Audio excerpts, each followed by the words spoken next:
Pastor, daghan may nag-ingon nga wala ko na relihiyon na panluwas kung dili ang relasyon sa Ginoo. Unsa man na siya kanang tao pa na siya? Ngano nagsige man na siya wali-wali man na kaluwasan. Sus, tinuod gyud say ka di gyud ka maluwas nga nang imong kuan gibuhat.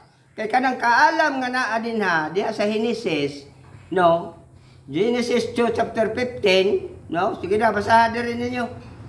Kay kanang nga mga tao kailangan na nga nguan na pag-reject na nga to sa mental. Sa ba inyong giwali-wali dahil din harap di mga luwas? No? Nganong nagbuhat man mo og simbahan? No? Tungod kay nagwali ka muglaing Hesus. No? Mao ka na inyong nadawat sa ikaduhang Korinto 11:4. Sige, basa. Nagwali laing Hesus. Mao na ang ilang nadawat.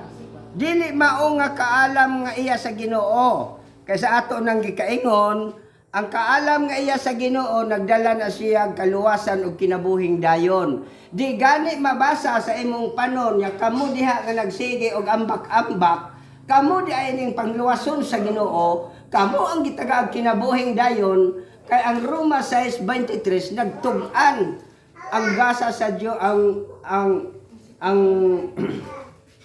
sino sa Dios mao sa sala mao ang kamatayon, no? Apan ang gasa sa Dios mao ang kinabuhing dayon na alamang kini kang Ginoong Kristo. Kaysa po yang gitagaan Roma 6:23, no? Nga ang kaluwasan naingon ang Biblia sa John 10, no? Naingon sa John 10:27-28, ang akong mga karnero mamati sa akong tingog, musunod sa akong mensahe, tagaan ko siya kinabuhing dayon.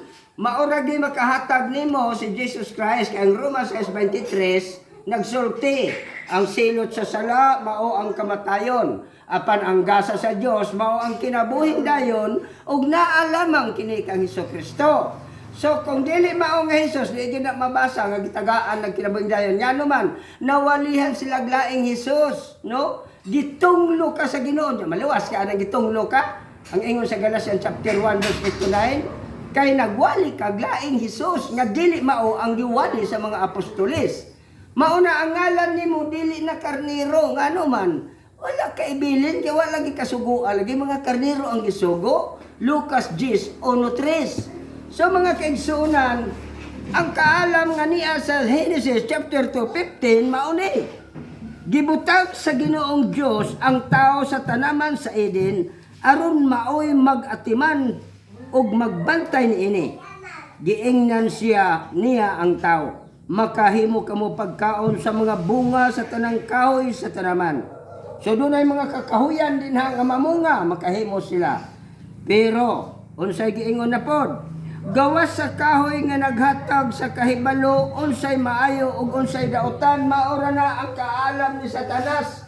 Makaila siya kunuhay nga daotan pero they have no power to reject the trick of Satan. Dili siya makapanalipod sa gahom ni Satanas. Why? Ang dugo lamang ni Jesus Christ ang ikahadlukan ni Satanas in Revelation chapter 12:11-12. No?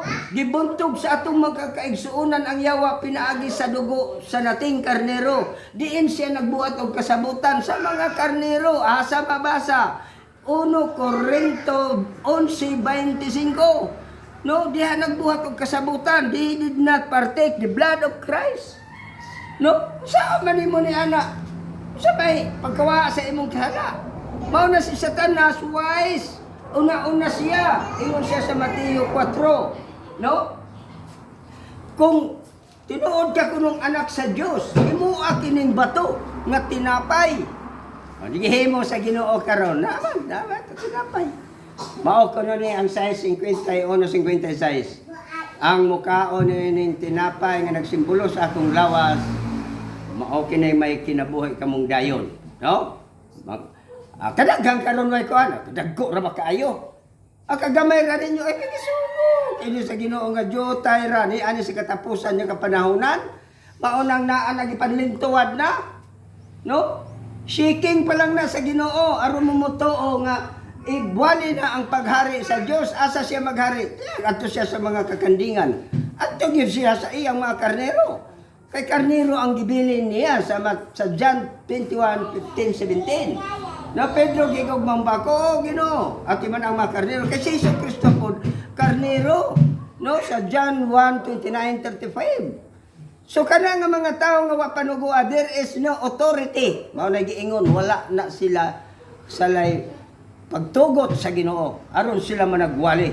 Mao na niining katapusan nga kapanahonan kay ila namang gyud gigumok-gumok ang pulong sa Ginoo under dominion of Satan, because 1 John chapter 5:19, kung kita ang mga anak sa Dios, ang tibuok sa kalibutan iya kada sa yawa. No, pag-power gani nga wala ang kinabuhing dayon, dili gyud na Holy Spirit.